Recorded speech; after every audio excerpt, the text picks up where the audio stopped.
සුබ දවසක් ප්‍රාර්ථනා කරනවා මගේ යාළුවෝ හැමදෙනාටම. ඉතින් අදත් චන්දිමාල් මනෝජ් YouTube channel එකත් එකතු වෙන ඉන්න ඔයාලගේ ගෙදරට අපි ඇවිල්ලා ඉන්නවා ඕකිඩ් වගාව පිළිබඳව වීඩියෝ එකක් අරගෙන. ඉතින් මේ වීඩියෝ එකේදී මම කතා කරන්න බලාපොරොත්තු වෙන්නේ ඔයගොල්ලන්ට වෙන්න වගේ ඕකිඩ් වගාවට අවශ්‍ය තොරතුරු දැක්වීමක් එහෙම නැත්නම් යම් කිසි දෙයක් නෙමෙයි. අද වීඩියෝ එකේදී මම කතා කරන්න බලාපොරොත්තු වෙන්නේ ඕකිඩ් වගාවට අද වෙනකොට පත් වෙලා තියෙන ඉරණම ගැන. ඉතින් මෙතනදී ඔයගොල්ලන්ට කතා කරද්දී ඉතාම වැදගත් වෙනවා.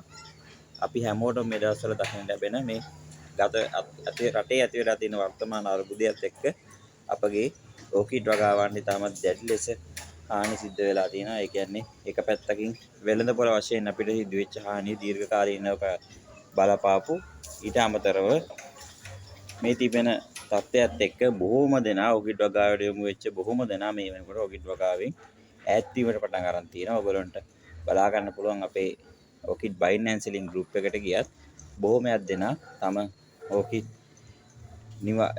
නෙට් හවුස් බොහොම ඉතාමත් අඩු මුදලකට හෝ අපිට මුදලකට විකුණා ගැනීමට දැඩි උනන්දුවක් තියෙනවා. ඒ කියන්නේ වගාව ඉදිරියටත් පවත්වාගෙන යාමේ නොහැකියාවක් තමයි ඒ අයට උද්ගත වෙලා තියෙන්නේ. මේකට ප්‍රධාන වශයෙන් බලපාපු කරුණක් තමයි ඕගොල්ලන්ට මතකයි පහුගිය කාලේ රටේ පැවතිච්ච පොහොර සහ රසායනික පොහොර සහ පලිබෝධනාශක ගෙන්වීමේ තහනම ඉතාමත් දැඩි ලෙස ඕකිඩ් වගාවේ මේ හානියට බලපෑමට ලක් වුණා. ඉතින් මේකෙදී අපිට මතකයි මටත් ඒ දේ අත්විඳින්න වුණා. ඕකිඩ් වගාවේ ඇති වෙන විවිධ හානි අවස්ථාවලදී එහෙම නැත්නම් පලිබෝධ හානිවලදී සහ දිලිර හානිවලදී අවශ්‍ය කරන දිලිරනාශක සහ අවශ්‍ය කරන පලිබෝධනාශක අපිට සපයා ගැනීමට සොයා ගැනීමට හැකියාවක් තිබෙන්නේ නැහැ. ඉතින් මේ හින්දා සමහර අවස්ථාවලදී දැන් මගෙත් උනත් ඕකිඩ් වගාව ගොඩ ගැනීම නොහැකි ආකාරයට සමහර බොහෝ දුරට විනාශයට ලක් වෙලා තියෙනවා. ඉතින් මේ විනාශය අපිට අවම කරගන්න තිබුණා ඒ දවස්වලදී අපිට අවශ්‍ය කරන පලිබෝධනාශක ප්‍රමාණය හා රසායනික පොහොර ලබා ගැනීමට හැකියාවක් තිබුණා. ඒ වගේම තමයි ඕකිඩ් වගාවේ කැපුම් මල් වගාවට යොමු වෙලා තිබ්බ ගොඩක් අයට පහුගිය අවුරුද්ද පුරාම ඉතාමත් හොඳ කාලයක් උදා වුණේ නැහැ. අපිට 2019 ඉඳන් විවිධ හේතුන් රටේ පැවතිච්ච විවිධ හේතුන් සහ විවිධ උවදුරු නිසා අපේ වගාව ඉතාමත් හානියකට ලක් වෙන්න සිද්ධ වුණා. අපිට එක අවස්ථාවක් කිහිපයකදීම අවුරුදු කිහිපයකදීම අපේ මල් විකුණ ගන්න අවස්ථාවක් තිබ්බේ නැහැ. රටේ තියෙන පතවත්ත් එක්ක කොරෝනා සහ පාස්කු ප්‍රහාරයේදී සංචාරකයන් නොපෙනීම සහ ඊට පස්සේ දැන් මේ වෙනකොට රටේ තියෙන ආර්ථික අර්බුදය නිසා විවිධ සංචාරක ශේෂ්ත්‍රයේ ආදි වශයෙන් විවිධ ශේෂ්ත්‍රවල බිඳ වැටීම නිසා අපිට මේ වෙනකොට අපගේ මල් විකුණා ගැනීම ඉතාමත් අපහසුතාවයකට පත් වෙලා තියෙනවා. ඒ දිගේ ඒත් එක්කම අද වෙනකොට අපේ මල් වල මිල ගණන් ඉහළ යාම සහ ඊට අමතරව ලොකුම දේ අපිට සුදුසු කාලයේදී සුදුසු රසායනික පොහොර සහ සුදුසු පලිබෝධනාශක නොලැබීම නිසා වගාවන් පත් වෙලා තියෙන තත්ත්වයෙන් නැවත ගලවා ගැනීමට ඉතාමත් දැඩි පරිශ්‍රමයක් දරන්න සිද්ධ වෙලා තියෙනවා. ඉතින් ඔයගොල්ලෝ දන්නවා ඔයගොල්ලන්ට මට වගේම සිද්ධ වෙන්නේ නැති සම්පූර්ණයෙන් මේ ඔයගොල්ලන්ට සමහරවිට දකින්න ලැබෙන්නේ ඒ වගේ දේවල් මේ තියෙන ඉතාමත් හොඳින් වැඩුණු කැපුම් මල් පඳුරු ඕකිඩ් පඳුරු මේවා ඉතාමත් දැඩි ලෙස හානියකට ලක් වුණා පලිබෝධ නාශක සහ විශේෂයෙන් දිලින නාශක නොමැතිකමක් හින්දා. ඉතින් මෙහිදී මේවා නැවත ගොඩ ගැනීමට ඉතාමත් අසීරු තත්ත්වයකට පත් වෙලා තියෙනවා. නැවත ඇති වෙන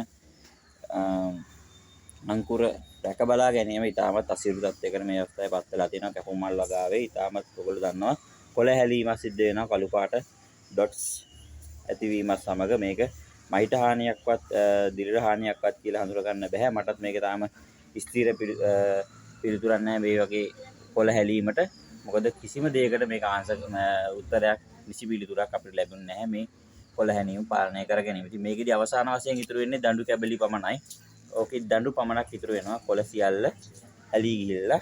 ඉතින් ඊට පස්සේ නැවත එන අංකුර තමයි මේ ඔයගොල්ලෝ දක්න ලැබෙන්නේ. මේවා තව ඉතින් අවුරුද්දක්වත් යනවා මේවයින් සුදුසු පරිදි මල් ලස්සනක් ලබා ගැනීමට. ඉතින් එතකම් අපිට බලාගෙන සිද්ධ වෙනවා. ඉතින් මේ වගේ විවිධ කරුණු හේතු නිසා සමහර අය අපි දන්නවා බැංකු ණය පහසුකම් ලබාගෙන එමන්ට තමන්ගේ අතේ තිබුණු මුදල් යොදවලා එහෙම නැත්නම් තමන් කරගෙන හිටපු ස්ථිර රැකියාවක් තිබුණේ රැකියාවෙන් අයින් වෙලා තමයි ඕකිඩ් වගාවට යොමු වුණේ. ඉතින් අපි දන්නවා 2017 2018 19 වගේ කාලවලදී අපිට ඉතාමත් හොඳ ආදායම් අවස්ථාවත් ඕකිඩ් වගාවෙන් හම්බ වුණා. ඉතින් මේ දේවල් දැන් මේකට නොලැබී යෑමත් එක්ක ඉතාමත් අසීරු තත්ත්වයට බොහෝමයක් දෙනා මේ වෙනකොට පත් වෙලා තියෙනවා.